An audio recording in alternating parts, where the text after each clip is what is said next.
If you felt like you were breaking the bank while doing your holiday shopping, yeah, there's a good reason. I think we all feel that way. If you live in Austin, we are getting some of the worst value for our dollar compared to other metropolitan areas around the country. Not really something we want to hear. Yeah. But I think there's some good news that Jeremy's going to bring us as well. Jeremy Poitnoy from OpenTheBooks.com is joining us this morning. Good morning and Happy New Year, Jeremy.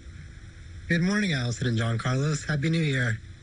Thank you for being with us. We're talking about the purchasing power, the real value of $100 in a city. Tell us more.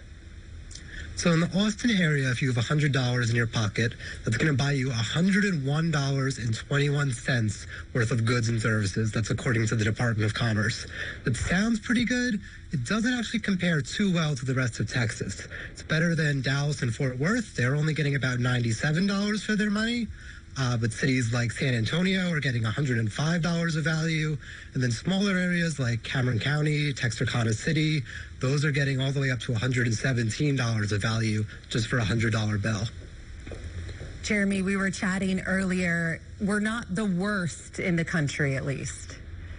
Yeah, that's the saving grace, at least. It is below average in Austin, right? The national average is $106.17 for your $100. And if you're willing to take the drive, the neighboring states around here are the best value in the country. Somewhere like Pine Bluff, Arkansas, they're getting all the way up to $123 of value. But the worst in the country is the California area, New York City, and places like Seattle and Boston. They're only able to get about $88, $89 worth of goods for their $100. Yeah, I've seen this firsthand. My husband and I go to New York City a lot, and every time we're there, we're like, our dollar does not go very far here. So what does this mean for Texas residents and our financial status?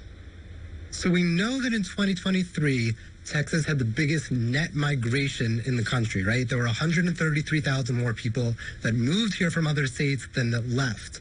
So in general, when the population goes up, that can lead to higher prices. And that could be one factor that's contributing to this, right? And we're starting to see other states like New York and California, where the purchasing power is very low, they're starting to lose people over the last few years.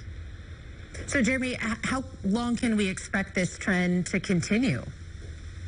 Well, if these prices go up, right, that doesn't help the housing market, right? More people moving to the city means it's more competitive, and in general, those prices go up.